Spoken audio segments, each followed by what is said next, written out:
예, 5월 10일 모닝 브리핑 시작하겠습니다. 신규 실업수당 청구가 8개월 만에 최고치 기록하면서 금리는 내려가고 증시는 올라가고 이런 구도가 만들어졌고요. 그리고 영란은행에서 이제 금리를 동결했는데 금리 인하를 주장한 위원이 2명이나 등장을 했거든요. 그래서 주요국 금융시장이 이제 금리 인하 국면으로 돌입하는구나 이런 것들이 다시 한번 확인이 됐고 우리 증시는 이제 만기일 때문에 어제 빠졌다라고 저는 보는 편인데 만기일 이후에 코스피가 과연 반등할 거냐 이걸 좀 볼 필요가 있고요. 그리고 금리 추이에 따라서 종목들 움직임이 좀 달라지고 있거든요. 그런 내용들 정리해 드리도록 하겠습니다. 우선 미증시는 다 올랐습니다. 다우가 더 많이 올라가고 러셀 2000도 0.9% 정도 올라가고 나스닥이 좀 덜 올라가는 그런 모습을 보였는데 빅테크 중에서 이제 엔비디아하고 테슬라가 하락했거든요. 그러니까 두 종목이 좀 하락하면서 전체적으로 나스닥 상승폭은 좀 덜했고 그렇지만 이제 금리가 빠지다 보니까 전체적인 투자 심리는 양호하게 진행되는 그런 모습을 보였습니다. 그럼 이제 금리가 왜 빠졌나? 라고 보면 4.5% 넘어가는 수준이었거든요. 개장 전에는. 그런데 개장 전에 주간 신규 실업수당 청구 건수가 알려지면서 이제 뚝 떨어지고 두 번에 거쳐 떨어졌죠. 신규 실업수당 청구 때문에 떨어지고 그다음에 30년물 국채 발행이 진행이 됐는데 이게 흥행에 성공했다더라 뭐 이런 어떤 내용이 전해지면서 또 떨어지고 이렇게 이제 두 번 떨어졌는데 제가 보기에는 뭐 메리데일리 발언 때문에 뭐 이런 영향도 있었다 이런저런 이야기 나오긴 하는데 메리데일리는 그냥 원론적인 이야기 했어요. 지금 인플레이션 고르지 못하다. 몇 달 동안 이렇게 왔다 갔다 하는 인플레이션 예측하는 것 자체가 뭐 바람직하지 않다 이렇게 이야기를 하면서 뻔한 이야기. 고용이 식고 인플레이션이 밀리면 금리 인하할 거고 1분기 같이 정체되면 금리 유지할 거야. 이거는 뭐 배고프면 밥 먹고 배부르면 밥 안 먹어. 이거랑 똑같은 이야기거든요. 그러니까 이건 별 영향 없다라고 봐야 되고 제가 보기에는 어저께 말씀드린 거 그대로 보시면 될 것 같습니다. 그러니까 이틀 동안 미국의 국채 발행이 1000억 달러나 진행이 됐거든요. 그러니까 국채를 사주는 입장에서는 비싸게 더 많은 물건 사면 유리하잖아요. 그러니까 그 비싸다라는 의미는 금리를 더 많이 받는다는 이야기하는 건데 그러니까 그러니까 사소한 거 가지고 자꾸 핑계거리 잡아가지고 금리 올리는 그런 어떤 이슈를 만들어낸 거죠. 근데 오늘 같은 경우는 250억 달러밖에 안 되는 국채 발행이니까 에이 그냥 이건 니네 먹어라고 해서 편안하게 금리를 내줄 수도 있는 거였거든요. 이틀 동안 1000억 달러, 그러니까 하루 평균 500억 달러 발행하다가 오늘은 뭐 250억 달러니까 껌이죠 뭐. 그러다 보니까 금리 압박이 상대적으로 덜했고 여기에 이제 고용 지표가 둔하게 나오니까 에이 잘 됐다라고 하면서 이제 금리가 떨어졌고 그게 이제 증시를 올리는 그런 원리가 됐다. 뭐 심플하게 보면 저는 미국 시황은 오늘 이거라고 보면 되거든요. 신규 실업 수당이 되게 높게 나온 거는 사실이에요. 이게 되게 높게 나왔거든요. 지난주 데이터가 23만 1000, 예상치가 21만 4000이었거든요. 작년 8월 이후에 가장 높은 수준. 지난주에 고용 지표에 이어서 주간 신규 실업수당 지표도 이렇게 나오다 보니까 고용이 식긴 식는구나.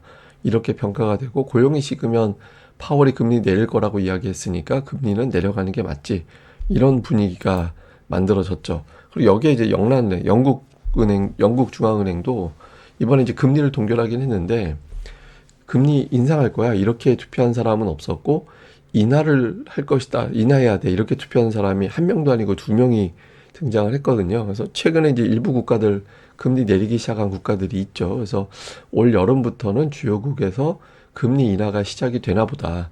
그러니까 이런 어떤 분위기가 다시 만들어졌습니다. 근데 보통 이렇게 되면 파운드화가 약세를 보이기 때문에 달러가 올라가야 되는데 미국의 지표가 워낙 저렇게 나오다 보니까 달러가 오늘 달러 인덱스 또 하락했거든요. 그러니까 금리 빠지고 달러 빠지면 증시가 반응을 하죠. 어쨌든 이런 분위기가 만들어졌고 그렇지만 이제 미국은 뭐 금리 9월 이전에는 이제 인하하기 어렵다. 뭐 이런 어떤 주장도 여전히 많습니다. 그러니까 아직까지는 현실적으로는 빨라봐야 9월 뭐 이후 뭐 하여튼 이런 분위기거든요. 근데 UBS에서는 저는 좀 비슷한 생각이긴 한데 저는 이거보다 한 달 정도 뒤로 보고 있긴 한데 어쨌든 그 다음 주에 발표되는 CPI를 시작으로 해서 인플레이션이 낮은 추세를 보일 것으로 본다. 그러니까 주거 비용 완화, 소비 지출이 감소되고 있어서 이제 인플레이션이 다시 떨어지는 추세로 넘어갈 거다. 이렇게 보고 있거든요. 그래서 어쨌든 저도 다시 내려갈 거라고 보고 있긴 한데 시점에 대해서는 한번 관찰을 해봐야 될 것 같아요. 그래서 어쨌든 이런 주장도 일부에서는 제기를 했습니다. 특징주로는 이제 오늘 ARM이라고도 보통 해야 되는데 하여튼 이제 반도체 AI 관련된 반도체로 랠리를 크게 주도했던 종목 중에 하나죠. 그런데 주가가 오늘 장중에 되게 많이 빠졌다가 97달러 때까지 빠졌다가 종가는 103달러. 그러니까 되게 많이 낙폭을 줄였어요. 예, 그런데 어쨌든 가이던스 제시한 거. 그러니까 가이던스라는 거는 실적 발표하면서 우리는 다음 분기에 실적 이렇게 나올 것 같아요라고 이제 제시하는 게 있는데 그게 사실 시장 전망치하고 별 차이가 없었거든요. 근데 시장이 원하는 건 우리가 예상한 거 말고 우리 이거보다 더 많이 좀 써주지 이런 게 있었던 것 같아요. 그러니까 이게 이렇게 되다 보니까 ARM 빠지고 그러면서 이제 엔비디아 주가도 이제 엔비디아도 22일인가 실적 나오잖아요. 그러니까 그 엔비디아도 얘들도 가이던스 약하게 제시하는 거 아닌가라고 우려가 되면서 이제 하락을 해서 이제 만약에 엔비디아만 괜찮았으면 오늘 나스닥은 더 많이 올랐을 겁니다. 근데 어쨌든 이 여파가 있었고 아마존이 은근히 신고가입니다. 이제 은근히 신고가로 밀고 올라가는 그런 모습이 나오는데 최근에 이제 다우지수가 계속 올라가잖아요. 예, 계속 올라가는데 최근 7일 동안 주제 상승률 계산을 해봤더니 그 암젠이 14%로 가장 많이 올라갔고 아마존이 8.8%, 그 애플이 8.2%, 보잉이 8%, 골드만삭스가 6.8%, 마이크로소프트가 5.9%이 정도 올라갔다라는 거예요. 그래서 대체로 보면 이제 암젠하고 아마존, 애플, 보잉 이런 종목군들이 다우지수를 끌어올리는 그런 주도적인 역할을 했다. 근데 이제 금리가 내려간 상태인데 금리가 내려간 상태에서 어떤 종목이 변하는지 아니면 이 종목들이 주도주로 고정이 되는지 좀 볼 필요가 있죠. 자, 우리 증시는 이제 4일을 못 올라가요. 그러니까 제가 이제 지수 상승보다는 저는 상승 종목에 더 주목을 하는 편인데 보시면은 이틀 동안 상승 종목이 많았다가 어저께 하락 종목이 더 많았잖아요. 그러니까 많이 올라가는 날은 상승 종목 수가 3일 정도까지는 나오긴 합니다. 연속적으로. 근데 그 3일만 올라가도 좋긴 하죠. 그런데 압도적인 상승은 일주일에 4번 올라가는 거. 그게 압도적인 거거든요. 근데 지금 압도적이진 않다라는 거예요. 근데 지금 ADR을 보면 이거는 이제 대신증권에서 표기된 ADR이고 이거는 저희 고릴라 리서치에서 잡는 ADR인데 좀 다르긴 하죠, 수치가. 뭐 그래봐야 1포인트 차이라서 이제 거의 추세는 비슷하다고 보는데 어쨌든 그 코스피는 103 왔다 갔다 하는데 다음 주에 아마 ADR이 과매수권으로 갈 가능성도 있습니다. 다음 주 정도 되면. 그래서 제가 말씀드리고 싶은 건 다음 주에는 상승 종목 수가 압도적으로 많은 날이 빈번하게 나오긴 어려워요. 제가 보기에는 다음 주 넘어가면 다음 주 이후에는 그러면 이제 차별화 장세가 시작될 가능성이 높거든요. 그래서 지금은 더 종목 압축이 또 선별이 필요한 시기. 그러니까 어떤 종목 사면은 지수는 좋은데 되게 재미없네 이렇게 느껴질 거고 어떤 거는 지수는 어정쩡한데 되게 좋은데 이렇게 극단으로 갈리는 그런 형태가 나올 가능성이 높거든요. 그래서 이제 좀 종목별 수급 동향 면밀하게 봐야 될 거고요. 그 다음에 또 하나는 뭐냐면 어저께 지수 하락한 거를 저는 이제 만길 여파로 일단은 해석을 했거든요. 예, 왜냐면 어저께 외국인들이 하락시키려는 의도가 별로 없었던 것 같아요. 보시면 매도 비중은 특별하게 올라가지 않았어요. 그러니까 최근에 매도 비중이 보통 적은 날 23%, 많은 날은 31% 정도인데 어저께 23.8%였으니까 매도를 많이 한 날이 아니었거든요. 근데 매수가 뚝 떨어졌잖아요. 전체 거래에서 외국인들 매수가 차지하는 비중이 보통 적은 날도 최근에 25% 정도였는데 어제 20.59% 매도한 날이 아니라 안 산 날이었어요. 그렇기 때문에 외국인들이 어제 팔았다라고 저는 해석하지는 않거든요. 그리고 이제 선물 쪽을 봐도 선물은 제가 이제 뭐 이 사이클 매매를 외국인들이 한다. 근데 이제 지금 위치에서는 완전히 외국인들이 선물을 다시 매도로 돌아설 정도의 흐름도 아닙니다. 그래서 지금은 뭐 매수 매도 양쪽으로 다 가능한 위치이기 때문에 뭐 완전히 하락으로 추세가 바뀌었다라기보다는 만기 핑계로 이제 또 금리 핑계로 한번 숨고르게 하고 나서 이제 다시 한번 보자 뭐 이 정도로 해석이 되거든요. 근데 이게 이제 양쪽이 다 가능하기 때문에 이제 위로 올리기 위해서는 어제가 그냥 만기 때문이었구나라는 정도로 해석되기 위해서 오늘 다시 외국인들이 매수를 붙여주고 삼성전자 8만전자로 다시 돌려주고 하면 이제 기존 추세로 다시 복원이 되면서 연중 최고치 도전을 하는 그런 흐름이 나오게 되겠죠. 그래서 오늘 플러스 나는 게 되게 중요합니다. 그러니까 어저께로 하나의 어떤 반등 사이클이 연고점 부근에서 꺾이는 건지 연고점 돌파하는 시도로 갈 건지 그러니까 어제 이제 만기에 따른 일정인 조정인지 아닌지로 가늠을 하면 되겠죠. 사실 뭐 결과는 뻔하긴 하죠. 근데 어쨌든 만기 지난 이후에 외국인들 수급 동향이 그래서 중요하고요. 그리고 딱 이틀 동안 8만전자 위에 있다가 이제 어제 다시 밀려버렸는데 오늘 그 삼성전자가 8만 전자 위로 올라서고 다음 주에 좀 안착되는 흐름이 나와줘야지 8만 원에 자꾸 까딱까딱거리는 거 그렇게 썩 좋은 흐름은 아니거든요.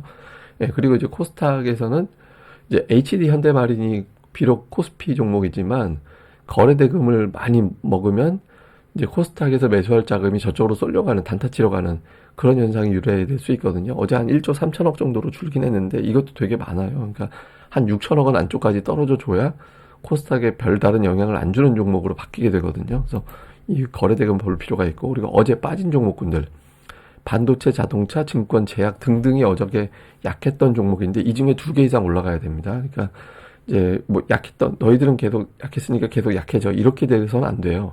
시장이 괜찮으려면 어제는 만기 때문에 그냥 하루 아팠지 오늘은 그냥 다시 놀아 뭐 이렇게 이제 돼야 되거든요. 그래서 이 종목군들이 적어도 절반 이상은 오늘장에도 회복이 돼야 시장이 어제는 저것 때문에 일시적인 하락이었구나 이렇게 받아들일 수 있는 거니까 이 부분을 보는 게 되게 중요합니다.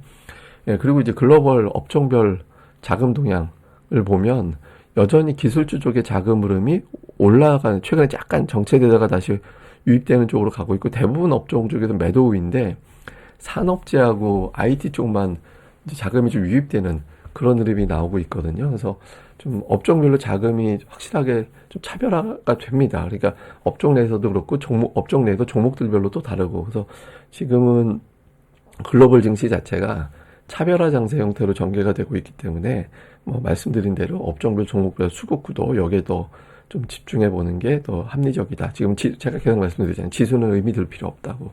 종목별 수급 동향에 더 집중해 보시는 게 중요할 것 같습니다. 그리고 뭐 그런 데이터나 이런 거는 제가 가장 많이 보셨으면 하는 데이터는 여기 고릴라 리서치 검색해 보시면 증시 분석 데이터 이런 게시판이 있거든요. 여기 오시면 뭐 무슨 밸류 체인 이런 것도 많이 올려져 있어요. 뭐 여러분들 좋아하시는 뭐 2차 전지 밸류 체인, 그러면 종목별로 증권사에서 나온 자료 제가 이미지만 따가지고 올린 거고, 뭐 반도체 전공정이다 그러면 여기 또 이런 데이터 증권사에서 한 거 제가 쭉 정리해서 올려드린 거 있으니까 요 사이트 많이 봐주시고, ADR은 공지사항에 보시면 ADR 지표라는, 이거 왜냐면 제가 다음 주부터는 ADR을 또 봐야 될 시기인 것 같아서 여기에 보시면 저희가 만든 사이트 올려져 있습니다. 그러니까 이 링크 보시면 되고요. 그리고 이번 주까지 이틀 후까지 가입 이벤트 진행이 됩니다. 그러니까 가입하시면 기업 분석 보고서 일주일에 2개, 리딩 추천 개념 아닙니다. 종목에 대해서 설명드리는 기업 분석 보고서, 교육 강좌 일주일에 2번,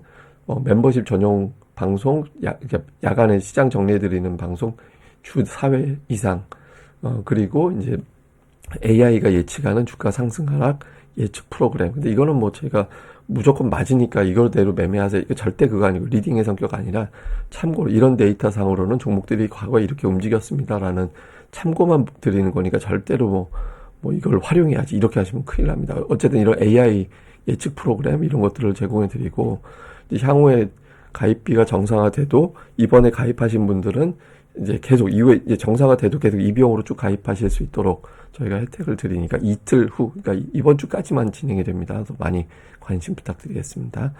어쨌든 시장은 종목 싸움이에요. 그러니까 이게 제가 계속 말씀드리는 게, 반등장은 모든 종목이 올라가지만 상승장은 가는 종목만 골라가거든요. 그래서 지금은 반등장이 아닙니다. 그러니까 업종별 냉정하게 판단하는 시기다. 그래서 아예 그냥 나는 뭐 추세적인 매매만 하든가, 아니면 어느 정도 제가 선호하는 건 사실은 결국 주가는 실적에 반응한다라는 점이거든요. 그래서 실적 좋은 종목도 골라놓고 그냥 도닫고 기다리는 이런 방식도 괜찮거든요. 그래서 자기 방식 잘 선택해서 대응하시는 게 필요할 것 같습니다.